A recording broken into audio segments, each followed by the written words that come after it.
인류 역사 속에서 그동안 참 많은 사람들이 인간의 삶 속에 있는 이 고난과 고통의 문제를 풀어내기 위해서 참 많은 노력과 애를 써왔습니다. 굴곡이 많은 자신의 삶을 통해서 그리고 주변의 많은 사람들의 인생 여정들을 참고하면서 많은 이들이 우리 삶에 있는 이 불행의 문제, 고난의 문제를 어떻게 해야 될 것인가에 대해서 참 많이 붙들고 씨름을 해왔습니다. 철학자들이 이 문제를 붙들고 노력해왔고요. 많은 지혜 있는 사람들도 씨름해왔습니다. 그래서 각각 여러 답을 세상에 내놓았습니다. 어쩌면 우리가 학교에서 배워왔던 많은 학문과 지식과 지혜가 그런 것들일 것이고요. 그리고 우리가 그동안 읽었던 많은 책들이 내놓은 그런 인간의 삶을 이해하는 데 도움이 됐던 것들이 그런 것들일 것입니다. 우리 삶의 고난과 고통을 풀이하는 데 있어서 여러 가지 해답이 있는데 그 중에서도 현존하는 최고의 대답이라고, 나름대로 가장 최고의 대답이라고 할 만한 것을 여러분에게 소개해 드리려고 합니다. 제가 분명히 나름대로라고 했습니다. 이견이 있을 수가 있습니다. 고통과 고난에 대해서 그래도 이 정도면 그래도 최고의 답이지 않을까 하는 것인데요. 전적으로 주관적인 저의 생각입니다. 한번 들어보시고 여러분은 어떻게 생각하시는지 한번 생각해 보시면 좋겠습니다. 중국의 회남자라는 사람이 인간 훈편이라는 책을 썼는데 거기에 실려있는 재미있는 우화입니다. 여러분 아시는 거예요? 중국 북쪽 변방에 요새 가까운 곳에 돌을 닦는 한 노인이 살고 있었습니다. 아들을 하나 두고 있었고 그래서 외롭게 살아가고 있었는데 그 노인이 그 당시로서도 참 귀한 말 한 피를 가지고 있었습니다. 그런데 어느 날 이 말이 북쪽 오랑캐 호지라는 곳으로 도망을 가버렸습니다. 웬만한 곳으로 도망갔으면 그래도 쫓아가서 끌고 올 텐데 이 적지로 갔으니까요. 이거 어떻게 할 수가 없습니다. 이 소식을 들은 이웃 사람들이 와서는 말을 잃어버리셨군요. 안 됐습니다. 하면서 그 노인을 위로를 했습니다. 그 위로를 들으며 노인은 이런 대답을 합니다. 이것이 복이 될 수도 있지 않습니까? 몇 달이 지나서 도망갔던 말이 돌아왔습니다. 그런데 혼자 돌아온 게 아니라 또 다른 말을 하나 데리고 왔습니다. 두 마리 말이 되었습니다. 말이 귀한 때라서 이웃 사람들이 이 소식을 듣고 기뻐하며 노인을 이렇게 축하를 해줬습니다. 말 한 필 갔다가 두 필로 되어 돌아왔군요. 참 축하합니다. 그런데 노인이 이렇게 대답을 합니다. 이것이 화가 될 수 있지 않겠습니까? 하루는 이 노인의 아들이 새로운 말을 길들이려고 말을 탔다가 사납게 뛰는 바람에 떨어졌습니다. 그런데 불행히도 다리가 부러졌고 결국 절름발이가 되고 말았습니다. 사람들이 또 찾아와서는 그 노인을 위로합니다. 아들이 다리가 부러졌습니다. 안타깝습니다. 어떻게 합니까? 그때 노인은 또 태연하게 대답합니다. 뭐라고요? 이제 좀 아시지 않겠습니까? 이것이 복이 되지 않겠습니까? 그런 일이 있은 지 1년 후에 북쪽 오랑캐 호지 사람들이 대거 침략을 합니다. 그래서 그 땅에 피비린내 나는 전쟁이 벌어지게 되고요. 그 일대 지역 모든 청년들이 군대에 병사로 징집이 되었고 전쟁이 너무 치열해서 전쟁에 나간 모든 젊은이들은 다 죽고 말았습니다. 그러나 그 노인의 아들은 한쪽 다리가 부러져서 다리를 못 쓰는 바람에 그 징집에서 제외되었었습니다. 그래서 남자들은 다 전쟁에 나가 다 죽고 없는 마을에서 혼자 그 마을에 남아서 그 마을에 있는 여자들을 다 데리고 행복하게 살았다는 이야기입니다. 이 이야기를 가리켜서 인생만사 세옹지마라고 합니다. 그것은 인간의 행복과 불행은 예측할 수 없는 말이고 사람이 당하는 일을 함부로 가볍게 평가해서는 안 된다라는 말을 담고 있습니다. 고통을 당하느냐? 그게 고통이 아닐 수도 있지 않느냐? 지금 기쁘냐? 그게 사실은 기쁨이 아닐 수도 있지 않느냐? 그러니 너무 설치지 말고 너무 기뻐할 것도 없고 너무 슬퍼할 것도 아니다. 여러분, 이건 어쩌면 도인들만 할 수 있는 삶의 자세일 수도 있습니다. 여러분은 어떻게 생각하십니까? 지금의 우리보다는 훨씬 멋지게 사는 모습임에 분명합니다. 그냥 보통의 성품을 가지고 사는 사람들로서는 도저히 흉내내기 어려운 도사들만 할 것 같은 마음의 자세입니다.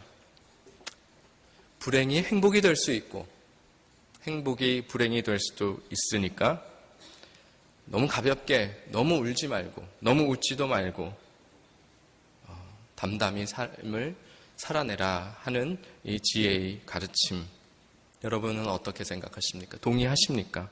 일리가 있다고 생각하십니까? 이 이야기에 동의하여서 고개를 끄덕일 수만 있다면 보통 사람보다 훨씬 더 높은 통찰력을 가졌다고 할 수 있을 것입니다. 그런데 중요한 것은 저는 남들보다 더 깊은 생각을 가지고 있다고 해서 또 더 남들보다 높은 통찰력을 소유했다고 해서 삶을 바르게 보며 살 수 있는 것은 아니라는 것입니다. 이 회남자의 인간만사 세웅지마라는 이 말을 전부 완벽하게 이해했다고 해서 삶의 모든 문제가 다 해결되는 것입니까? 다 괜찮아지는 것입니까? 여러분, 우리는 예수 그리스도를 믿는 그리스도인들입니다. 그리스도인이라고 하는 것은 어떤 뜻입니까? 예수 그리스도의 생각을 쫓는 사람들입니다. 남의 훌륭한 생각이 내 삶의 기준이 되는 것이 아니라 어떤 대단한 사상을 기준으로 삼는 것이 아니라 우리에게 있어서 기준은 누구라고요? 예수 그리스도십니다. 예수 그리스도의 가르치심입니다. 그래서 우리를 가리켜서 그리스도인이라고 부릅니다. 그러므로 삶의 기준이 무엇이냐면 성경입니다.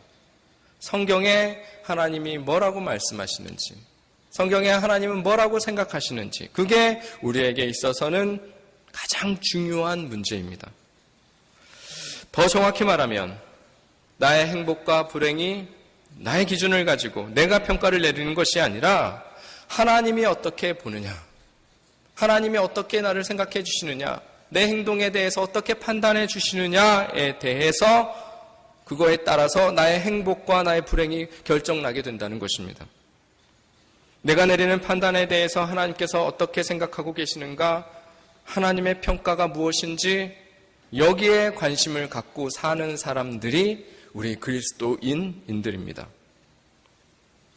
그냥 화가 될 수도 있겠죠, 복이 될 수도 있겠죠 하면서 그냥 참고 인내하면서 모든 일들을 그렇게 초월하고 사는 그 차원이 아니라 지금 내가 당하는 모든 상황이 때로는 고통이 될 수도 있고 때로는 좋은 상황이 될 수 있지만 이런 상황을 대처하고 있는 내 모습을 하나님이 어떻게 보고 계시냐는 것입니다. 그거에 대해서 하나님이 뭐라고 평가해 주시느냐는 것입니다. 거기에 관심을 갖고 사는 사람들이 우리 그리스도인이라는 것입니다. 이런 기준 하에서 여러분은 그리스도인이십니까? 오늘 성경 본문이 바로 그 질문에 대한 답을 주고 있습니다. 우리의 삶을 어떻게 봐야 될 것인가? 거기에 대한 해답을 주고 있는 말씀이 오늘 본문 말씀입니다. 여러분, 이 땅에 참 많은 여러 민족들이 있습니다. 그 민족들 중에서 고난을 가장 많이 당한 민족을 얘기할 때 대체로 사람들이 이스라엘 민족을 거론합니다. 그도 그럴 것이 이스라엘 민족들이 평화롭게 살았던 때가 언제였나 곱씹어 보면 별로 없습니다. 다윗 때, 솔로몬 때, 그 외에는 참 많은 고난과 침략과 내적인 갈등 속에서 살았던 민족이 이스라엘 백성들이었습니다. 수천 년의 이스라엘 역사 가운데 단지 그 70년 동안만 편안하게 살았고 그 외의 모든 날들이 참 많은 고난과 고통 속에 살았던 민족이 이스라엘 민족들입니다. 지금도 마찬가지죠. 그 땅에 전쟁이 끊이지 않고 있습니다. 지금도 전쟁하고 있지 않습니까?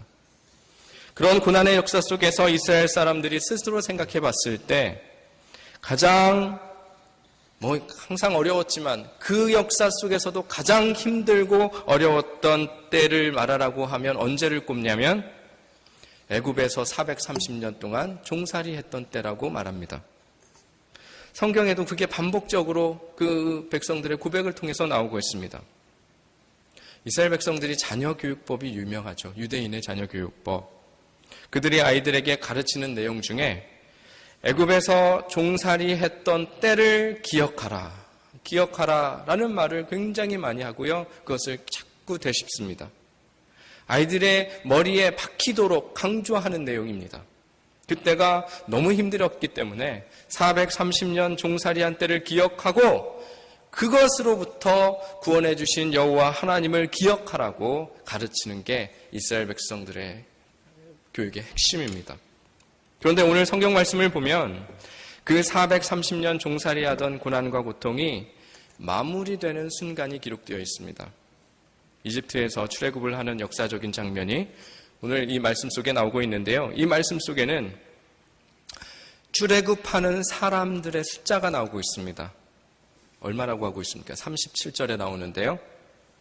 얼마가 출애굽했다고 하냐면 장정이 60만 가량이라고 하고 있습니다. 이것을 더 정확하게 기록하고 있는 데는 민수기 1장인데요. 각 지파별로 사람이 다 몇 명 나왔는지를 다 정확하게 계수를 했고 그것이 민수기 1장 45절부터 46절에 이렇게 되어 있습니다. 제가 읽어드리겠습니다. 이같이 이스라엘 자손이 그 조상의 가문을 따라 20세 이상으로 싸움에 나갈 만한 이스라엘 자손이 다 계수되었으니 계수된 자의 총계는 60만 3,550명이었더라.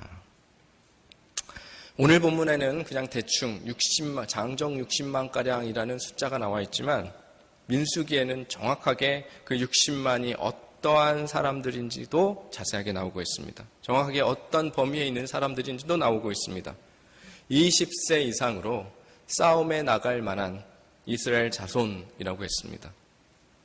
즉 여자들은 뺐다는 것이죠. 또 노인들도 뺐습니다. 또 아이들도 뺐습니다. 그러면 전체 인구는 출애굽했던 전체 숫자는 얼마나 될까요? 학자들의 견해가 분분하지만 어떤 학자는 300만이다, 어떤 학자는 400만이다 라고 말하지만 대체적으로 공통적인 견해는 최소한 200만 명 이상은 되었을 것이다 라고 하는 게 공통된 의견입니다. 그 200만 명이 가축과 행렬을 이루어서 출애굽하는 장면을 떠올리면 이거 굉장히 장관이었을 것입니다. 그런데요, 그 200만 명이 애초에 몇 명으로 시작해서 200만 명이 되었을까요? 처음부터 200만 명으로 애굽에서 시작되지는 않았을 것입니다. 처음에 몇 명으로 시작했을까요? 네, 아시는 분은 아시는데요. 창세기 46장 27절에 나오는데요. 제가 읽어드리겠습니다. 애굽에서 요셉이 낳은 아들은 2명이니 야곱의 집 사람으로 애굽에 이른 자가 모두 70명이었더라. 그러니까 애굽에서 몇 명으로 시작됐다고요? 70명으로 시작됐습니다. 그 70명으로 이집트에 들어갔다가 몇 명으로 불어서 나왔다고요? 200만 명으로 불어서 나왔습니다. 오늘 본문 40절에는 그리고 그 인구가 70명에서 200만 명으로 불어난 기간이 얼마인지도 나오고 있습니다. 40절에 몇 년이었다고요? 430년이라고 되어 있습니다. 제가 잘못하는 계산이지만 한번 계산을 해봤습니다. 정확하게 계산을 해보니까요. 30년마다 인구가 꽃배기가 되어야지만 할 수 있는 인구입니다. 그러니까 처음에는 70명이었는데 30년마다 인구가 곱배기로 늘어나면 그러면 430년이 지나면 200만 명이 됩니다. 그러니까 그렇게 불가능한 숫자가 아니고 열심히 아이들 낳으면 충분히 가능한 숫자입니다. 뇌 생활하면서 힘들고 어려웠지만 아기는 참 많이 낳도록 노력했던 사람들이었죠. 그런데 이 숫자를 그냥 넘기기 어려운 이유가 있습니다. 이스라엘 민족에게 그 200만이라는 숫자가 특별합니다. 의미가 큰데요. 왜냐하면 창세기 12장 1절 2절에 하나님께서 아브라함에게 주셨던 약속 때문입니다. 제가 읽어드리겠습니다. 창세기 12장 1절 2절. 내가 너로 큰 민족을 이루고 내게 복을 주어 내 이름을 창대하게 하리니 너는 복이 될지라. 하나님께서 아브라함에게 약속해 주셨는데 뭐라고 약속해 주셨다고요? 내가 큰 민족을 이룰 것이다. 그런 약속을 하셨습니다. 아들이 없는데, 자손이 아무도 없는데 자식 낳는 것은 이미 포기한 사람한테 네 자손으로 큰 민족을 이루게 하겠다는 약속을 주셨습니다. 누가 믿겠습니까? 그때 아브라함 그 소리 듣고도, 하나님께 듣고도 믿지 않았습니다. 그런데 오늘 본문에 하나님께서는 200만이라는 숫자를 보여주시면서 내가 전에 아브라함에게 했던 그 약속, 내가 이렇게 이루고 있다 하는 무언의 말씀을 해주고 계시다는 것입니다. 여러분, 그냥 숫자 200만으로 끝나는 게 아니라는 것입니다. 말씀에 기록된 그 숫자 뒤에 담겨진 하나님의 메시지가 있는 것입니다. 내가 지금 그 약속 이루고 있어. 성경을 기록한 모세는 이 사실을 정확히 보고 있습니다. 그래서 그 200만이라는 숫자가 갖는 의미를 이렇게 표현합니다. 신명기 10장 22절에 애굽에 내려간 내 조상들이 겨우 70인이었으나 이제는 내 하나님 여호와께서 너를 하늘의 별같이 많게 하였느니라. 모세가 딱 깨달은 것입니다. 그러고 보니까 우리 조상 아브라함에게 주셨던 그 약속이 있었지. 네 자손이 하늘의 별과 같이 바닷가의 모래알 같이 많아질 것이다라고 하나님께서 약속해 주셨지. 100세 낳은 이삭 하나를 보고 아브라함은 피식 웃고 말았는데 그 약속이 오늘 본문 말씀에서 이루어지고 있는 것입니다. 그리고 그것을 우리는 지금 보고 있습니다. 하나님의 그 허황된 것 같았던 약속이 지금 분명하게 눈앞에서 이루어지고 있는 것입니다. 참으로 감격스러운 장면이고요. 하나님이 그냥 잊어버리시지 않으시는구나. 그냥 헛된 말을 그냥 던지고 마는 분이 아니시는구나. 그런데요, 여러분, 이 과정이 이루어지는 과정 또한 놀랍습니다. 430년이라고 했습니다. 430년은 어떤 의미가 있습니까? 노예 생활 430년은 앞에서도 말씀드렸듯이 이 고난의 연속인 이스라엘 역사 속에서 가장 힘들던 때로 평가되던 시절이었습니다. 그들로서는 이 430년은 가장 힘든 시절이었습니다. 그들에게는 지워버리고 싶었던 시간들, 잊어버리고 싶은 기간이었지만 그 기간은 하나님께서 약속을 이루어내셨던 시간들이었다는 것입니다. 성경은 말합니다. 히브리서 6장 14절 15절. 이르시되 내가 반드시 너에게 복주고 복주며 너를 번성하게 하고 번성하게 하라 하셨더니 이와 같이 오래 참아 약속을 받았느니라. 여러분, 너무 귀한 말씀이지 않습니까? 이스라엘 사람들은 그 기간, 돌이켜보고 싶지도 않은 그런 고통스러운 기간이라고 여겼는데, 지워버리고 싶은 기억이라고 생각했는데, 인생에서 다시금 만나지 않을 때라고, 그런 고난의 때라고 생각했을 것입니다. 그런데 그것으로 끝나지 않았다는 것입니다. 복주고 복주며 번성하게 하고 번성하게 하리라. 그 복은 오래 참는 가운데 약속이 이루어지는 시간들이었던 것입니다. 여러분, 다시 우리의 모습으로 돌아가 보겠습니다. 여러분, 우리에게 있어서 복이 무엇입니까? 여러분, 복이 무엇이라고 생각하십니까? 복은요, 하나님께서 나를 이끌어 주시는 것 자체가 복입니다. 그리고 그것을 아는 사람, 하나님이 나를 이끌어 주시는구나 라는 것을 아는 사람이 행복한 사람입니다. 돈을 가지면 얼마나 갖겠습니까? 그걸 가지고 누릴 수 있으면 얼마나 누리겠습니까? 몸 좋고 건강하면 또 얼마나 건강하게 살고 얼마나 오래 살겠습니까? 여러분이 그것이 우리의 행복이라고 생각하십니까? 다른 사람보다 조금 더 받았다고 행복하다 하겠습니까? 아닙니다. 하나님께서 우리를 이끌어 주시는 것, 그리고 그것을 알고서 하나님과 한 날 한 날 동행하며 사는 것, 그것이 행복입니다. 살다 보면 고통스러운 일도 있죠. 슬픈 날도 있습니다. 또 그것이 내 생각보다, 내가 예상했던 것보다 더 길게 갈 때도 왜 없겠습니까? 아니, 죽을 때까지 이 세상의 문제 해결되지 않고 풀리지 않을 수도 있습니다. 그런데 이 문제를 여러분은 어떻게 받아들이고 어떻게 해석하며 살아가시겠습니까? 우리의 신앙이 바로 서지 못하면 우리는 이러한 현상을 죽을 때까지 해석하지 못한 채, 이게 무언가, 이걸 어떻게 받아들여야 되는가 라면 골머리 썩다가 끝나는 인생이 될 것입니다. 이해하지 못하니까요, 신앙생활은 열심히 한다면서 정말 많은 에너지를 쏟고 힘들게 하지만 한쪽으로는 계속 시험 들고 괴롭게 신앙생활을 해도 괴롭게 신앙생활을 하게 되는 것입니다. 우리의 장래가 어떻게 진행될지 모르니 함부로 판단하지 마 라고 말하는 그 세옹지마의 교훈을 준 옛 철학자의 말을 들으며 그것을 기준으로 삼아 살겠습니까? 그렇지 않습니다. 우리는 그 기준으로에서부터 한 단계 더 올라가야 됩니다. 우리의 모든 삶은 하나님의 계획 속에 있다는 것을 믿는 것입니다. 아니, 그게 사실입니다. 나를 더 멋지게 빚으시기 위한 하나님의 놀라운 계획이 있으시고 우리 자손들을 더 올바른 길로 인도하시려고 하시는 하나님의 은혜와 섭리와 경륜이 있다는 것, 여러분 꼭 기억하며 살아가실 수 있기를 축복합니다. 여러분, 이것은 그냥 위로하기 위해서 하는 말씀이 아닙니다. 여러분들이 당하는 그 어려움으로 인생이 끝이 난다면 이렇게라도 위로해야 되겠죠.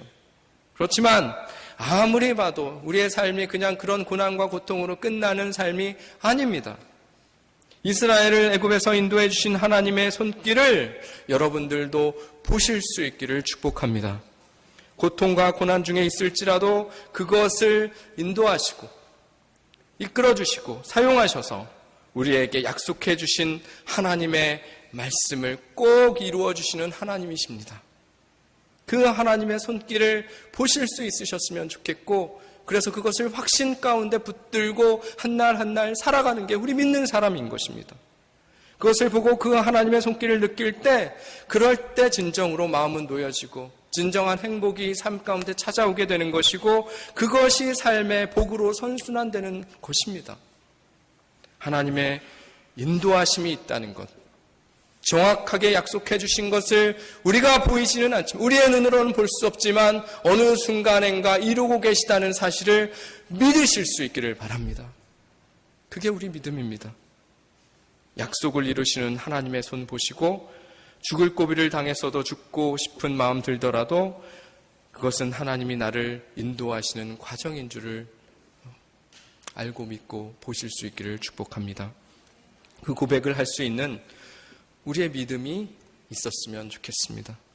하나님은 우리에게 하나님께서 약속하신 것을 한 가지도 놓치지 않으시고 그냥 지나가시는 적이 없으십니다. 다 지켜주시는 분이십니다. 하나님은 우리를 연단하여서 반드시 아름답게 사용해 주실 것입니다. 그래서 우리는 늘 하나님의 인도하심으로 인해서 행복하게 살 수 있는 사람들입니다. 얼마든지 우리가 그 믿음 가지면 행복하게 살 수 있는 사람들인데 우리가 그 믿음을 놓치고 있기 때문에 여전히 우리는 그렇습니다. 마지막으로 우리 히브리서 6장 14절 15절 말씀, 아까 말씀드렸지만 다시 한번 봉독해 드리고 말씀을 마치겠습니다. 히브리서 6장 14절 15절 제가 읽겠습니다. 이르시되 내가 반드시 너에게 복주고 복주며 너를 번성하게 하고 번성하게 하라 하셨더니 그와 같이 이같이 오래 참아 약속을 받았느니라. 아멘.